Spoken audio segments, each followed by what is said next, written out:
अस्सलाम वालेकुम पाकिस्तानियों। तो कैसा लगा आप लोगों को निगरान गवर्नमेंट का लेट नाइट तोहफा जिसमें पेट्रोल प्राइसेस में 26 रुपये का हैरानकुन इजाफा किया गया। तो आपके लिए और हमारे लिए पेट्रोल की प्राइस है 332 रुपये है। कैसे दिया आपको है? नहीं दिया। अच्छा, तो मुबारक हो, आपके मुल्क में डॉलर से महंगा पेट्रोल हो गया।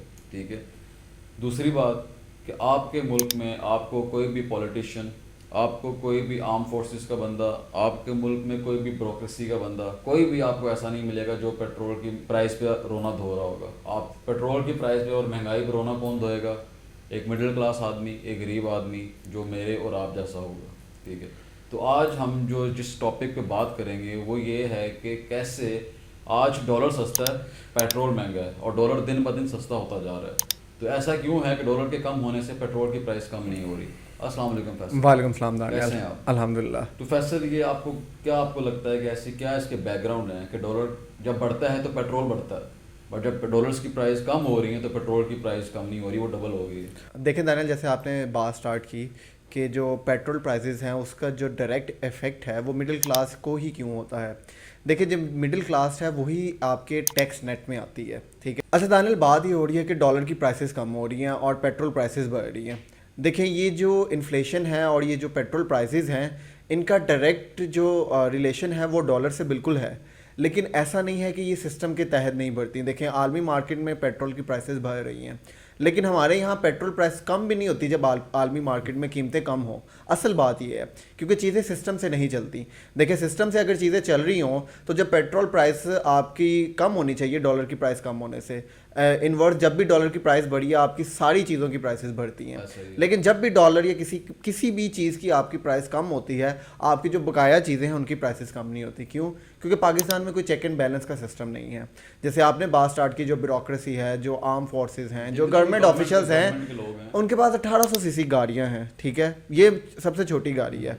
अब आप उनकी पेट्रोल की जो मंथली आपको उनको जो मिलती हैं वो आप उनकी प्राइस चेक कर लें कि कितने हज़ार लीटर उनको फ्री पेट्रोल मिलता है। क्या फ़र्क पड़ता है? तो उन्हें क्या फ़र्क पड़ता है कि वो सिस्टम को ठीक करें। ठीक है। और बात यह है कि पेट्रोल की प्राइस के ऊपर आप 80 रुपये लेवी टैक्स ले रहे हैं। ये वो टैक्स ले रहे हैं जो डायरेक्ट आप गरीब आदमी की जेब में हाथ डाल के पैसे निकाल रहे हैं। तो बात वहीं पे आ जाएगी कि आपने सिस्टम नहीं ठीक करना, आपने इसी तरह चोरी और डाके मारते रहने हैं लोगों की पॉकेट्स के ऊपर। आप जब सिस्टम ठीक करेंगे, अपना टैक्स नेट बढ़ाएंगे, तो उसमें दूसरे लोग आएंगे जिनको पेट्रोल की प्राइस से फ़र्क नहीं पड़ता। जब उनके पैसे आपके पास कलेक्ट होंगे तो ये जो आप 80 रुपये टैक्स ले रहे हैं पेट्रोल के ऊपर, ये आप लेना बंद कर देंगे। तो ऑब्वियसली पेट्रोल की प्राइस 200 तक आ जाएगी।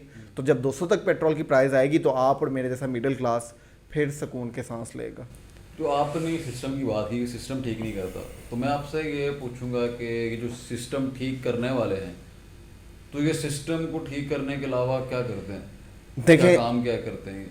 देखिए यही बात है, इनकॉम्पिटेंसी, करप्शन, आपका अपना सेल्फ इंटरेस्ट, पावर पॉलिटिक्स है। आप जितनी अब पॉलिटिकल पार्टी देख लें, उनका कहाँ पे गया महंगाई मार्च? जितने मीडिया हाउसेस थे जिन्होंने आज से 16 महीने पहले लोगों के मुंह के अंदर जाके माइक दिए थे कि बताएं आप किस तकलीफ में हैं, तो उनकी हलक से आवाज़ निकालने की हाँ कोशिश कर रहे थे। आज वो मीडिया हाउसेस कहाँ हैं?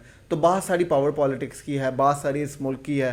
आप यकीन माने, इस टाइम अगर कायदे आज़म भी यहाँ होते तो वो भी शायद किसी जेल में होते, क्योंकि वो भी पावर पॉलिटिक्स ना खेलते। मुझे लगता है वो भी वीज़ा लगवा रहे होते हैं, किसी एम्बेसी के बाहर खड़े होते हैं कि मैं वहाँ जाऊँ जहाँ पे मैं ज़िंदगी सुकून से गुजार सकूँ। बिल्कुल ऐसे ही है। ठीक है। जो का पार्ट जो मुझे लगता है कि जो सिस्टम रन करने वाले वो तो नहीं कर रहे, जो एक्चुअल में सिस्टम रन कर रहा है ना आपका, वो इस टाइम IMF कर रहा है। ठीक है। और आपको पता है IMF के पीछे कौन है और IMF जिस मुल्क में आज उस मुल्क में क्या करता है और उसके बैकग्राउंड में जो पावर्स हैं, तो वो उस मुल्क से जहाँ पे IMF जाता है वो अपने मकासद हासिल करने के लिए IMF को यूज़ करती हैं। ऐसे ही है। ठीक है। अब IMF पाकिस्तान में जितने मर्जी आप कोई कह लें, वैसे मनी आप वेस्ट करें, पैसा गवर्नमेंट वेस्ट करे, IMF कुछ नहीं कहेगी। वो बोलेगी जितना करना है करो। जब वो पब्लिक पे लगाने लगेंगे वो गवर्नमेंट को रोक लेगी। ऐसे ही है। आपकी PDM की गवर्नमेंट ने अभी आपके सामने अभी वो गए हैं, 16 महीने हैं, 10 अरब से ज़्यादा उन्होंने मीडिया पे पैसा लगाया है अपने किस काम के लिए? एड्स लाने के लिए कि हम बड़ा कुछ कर रहे हैं। अब वो 10 अरब का पैसा आपका IMF ने नहीं रोका कि आप ना लगाएं। आज आपने सिर्फ बिल कम करने की बात की, आप पेट्रोल की प्राइस 5 रुपये कम करने की बात करें, IMF आपको गले से पकड़ लेता गवर्नमेंट को। आप नहीं कर सकते। क्या बात है सर, क्या बात है सर, क्या बात, ये बात है। अरे सर क्या बात है। आप अपनी पब्लिक को सब्सिडी नहीं दे सकते, ठीक है। तो अभी जो ये पेट्रोल की प्राइसेस 332 रुपये हैं, तो एक आपको मैं और बैड न्यूज़ दे देता हूँ, ये पेट्रोल की प्राइसेस अभी बढ़ेंगी और ये 360 तक जाएंगी। और इलेक्ट्रिसिटी जो आपने भी पिछले महीने इतने लोगों ने अपने घर बार और अपनी बच्चों की जहेज तक बेचे हैं, वो इलेक्ट्रिसिटी प्राइसेस अब देखना और डबल होंगी। ऑब्वियसली पेट्रोल क्यों- बढ़ा तो सब कुछ बढ़ा। क्योंकि आपके पेट्रोल बेसिस ही ये पावर प्लांट्स चल रहे हैं जो आपने उनके साथ मुआहिदा किया हुआ है। ये सारे पेट्रोल बेस हैं, हाइड्रो बेस नहीं है कि जो आपको बिजली कम मिलेगी। बिजली कम मिलेगी। तो बाकी यही है कि get ready for the upcoming days जो आपके आने वाले हैं, जिसमें पेट्रोल की प्राइसेस महंगी होनी है। तो बाकी जब आगे इलेक्शंस होंगे, तो जब ये सब सोच के आगे वोट दीजिएगा, जिसको भी दें, तो ये सब बातें अपने जहन में रखिएगा कि हमारे साथ क्या क्या पीछे हो चुका है। Thank you.